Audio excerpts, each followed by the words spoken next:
أعوذ بالله من الشيطان الرجيم.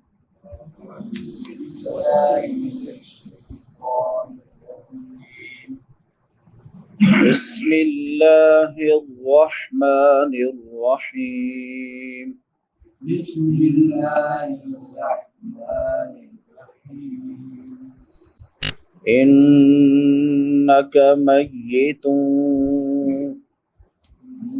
إنك ميت وإنهم ميتون وإنهم ميتون ثم إنكم يوم القيامة ثم إنكم يوم القيامة عند ربكم تختصمون. عند ربكم تختصمون. إنك ميت وإنهم ميتون ثم إنكم يوم القيامة عند ربكم تختصمون. جزاک اللہ، بارک اللہ.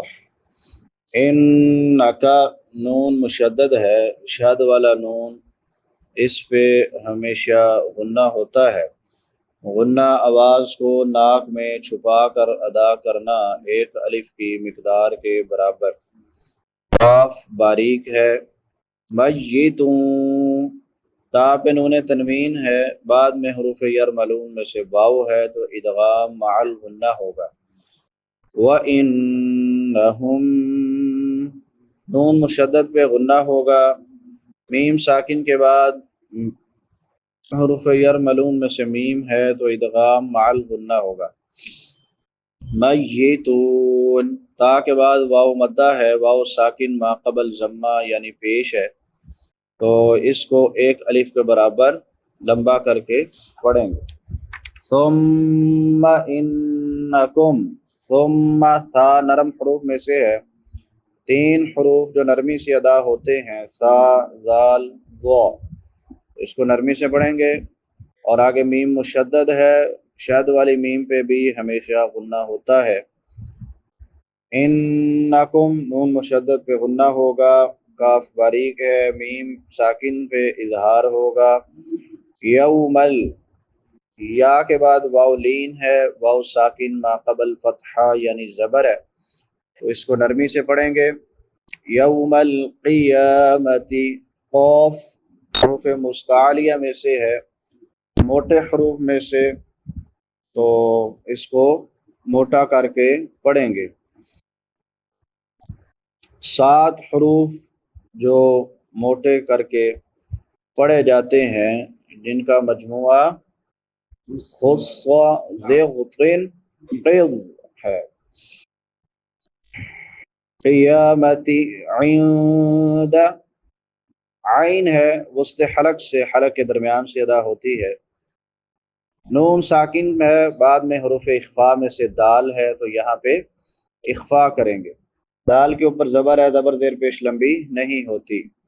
ربکم، را پر پڑی جائے گی کیونکہ را کے اوپر زبر ہے. ربکم تختصمون، تخ، خا موٹے حروف میں سے ہے، پر پڑھیں گے. صاد بھی موٹے حروف میں سے ہے، اس کو موٹا کریں گے. اور سیٹی والے حروف میں سے بھی ہے، سیٹی بھی نکالیں گے. 3 حروف جو سیٹی کے ساتھ ادا ہوتے ہیں، زا، سین، صاد. میم کے بعد واو مدہ ہے، واو ساکن ما قبل ضمہ یعنی پیش ہے تو اس کو ایک الف کے برابر لمبا کریں گے. باقی ساری چیزیں بیان ہو چکی ہیں. انکا، بے شک آپ، میتن، مرنے والے ہیں. وَإِنَّهُمْ، اور بے شک وہ بھی، میتون، مرنے والے ہیں.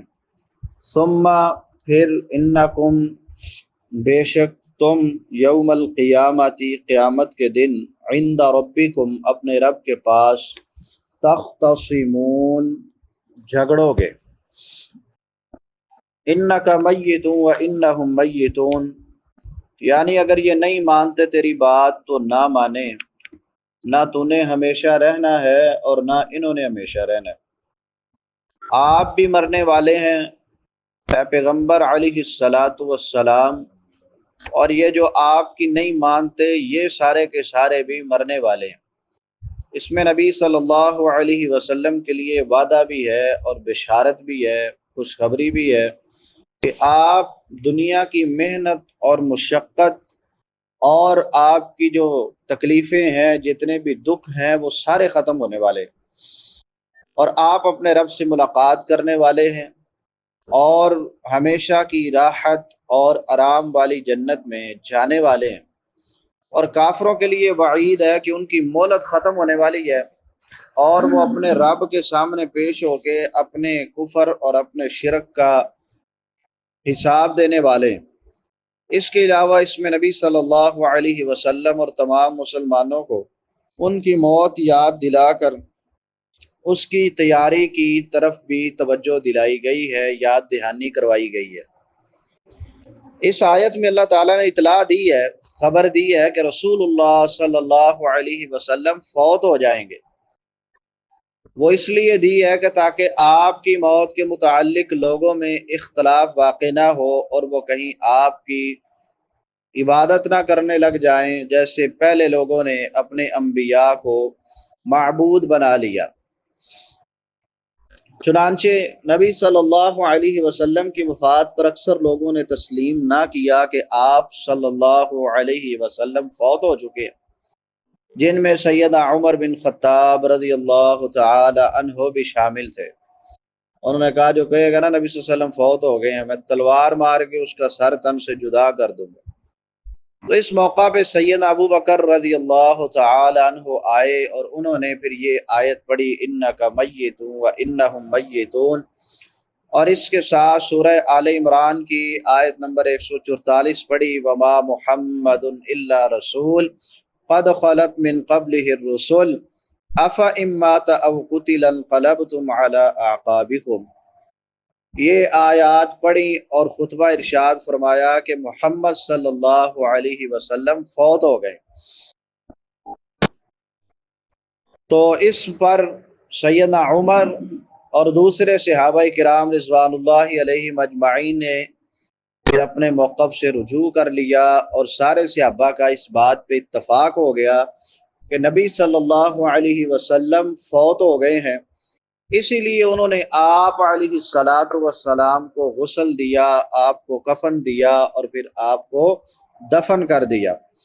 اگر نبی صلی اللہ علیہ وسلم زندہ ہوتے تو صحابہ کبھی بھی آپ کو دفن نہ کرتے، لیکن بڑے افسوس کی بات ہے قرآن کی واضح آیات کے باوجود اور صحابہ کرام کے اجماع کے باوجود آج بھی کچھ لوگوں کا یہ عقیدہ ہے کہ نبی صلی اللہ علیہ وسلم اپنی دنیاوی زندگی کے ساتھ زندہ ہیں۔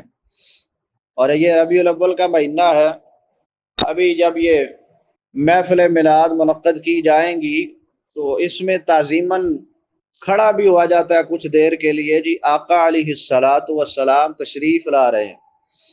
تو آج بھی یہ لوگ عقیدہ رکھنے والے ہیں انبیاء کی موت ایک آن کے لیے ہوتی ہے اور پھر انہیں حیات دوبارہ عطا کر دی جاتی ہے۔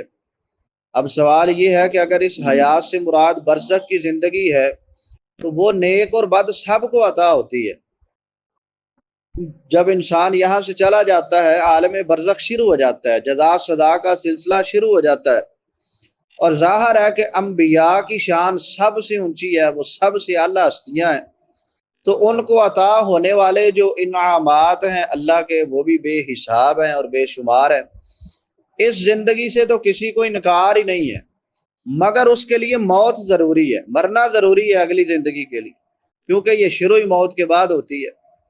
لیکن اگر ایک ادھر موت آئی اور پھر بندہ کہے جی دوبارہ دنیاوی زندگی شروع ہو گئی ہے، تو پھر ایسا نہیں ہے۔ نبی صلی اللہ علیہ وسلم کو بھی دنیاوی زندگی دوبارہ نہیں دی گئی، اگر دی گئی تھی تو پھر صحابہ نے آپ کو دفن کیوں کیا؟ وہ جو جانیں قربان کرنے والے نبی صلی اللہ علیہ وسلم پر، وہ آپ کو دفن کرتے؟ رسول اللہ صلی اللہ علیہ وسلم سوموار کے دن فوت ہوئے اور بدھ کے دن آپ کو دفن کیا گیا، تو کیا وہ جو ایک گھڑی ہوتی ہے، ایک آن ہوتی ہے کہ ادھر موت آئی اور پھر دوبارہ زندگی شروع ہوگی، وہ 2 دن میں ایک گھڑی پوری نہیں ہوئی؟ وہ دوبارہ زندگی ملی نہیں؟ یا پھر صحابہ کو پتہ نہیں چلا کہ آپ کو دوبارہ زندگی دے دی گئی ہے، آپ دوبارہ زندہ ہو گئے ہیں؟ کیا انہوں نے یہ جانتے بوجھتے ہوئے بھی آپ صلی اللہ علیہ وسلم کو دفن کر دیا؟ سارے صحابہ نے اس پہ اتفاق بھی کر لیا کہ اللہ کے رسول زندہ تھے، اور پھر اللہ کے رسول زندہ ہوتے تو آپ خاموشی کے ساتھ ہی دفن ہو گئے، بھائی میں تو زندہ ہوں، تم لوگ مجھے دفنا رہے ہو۔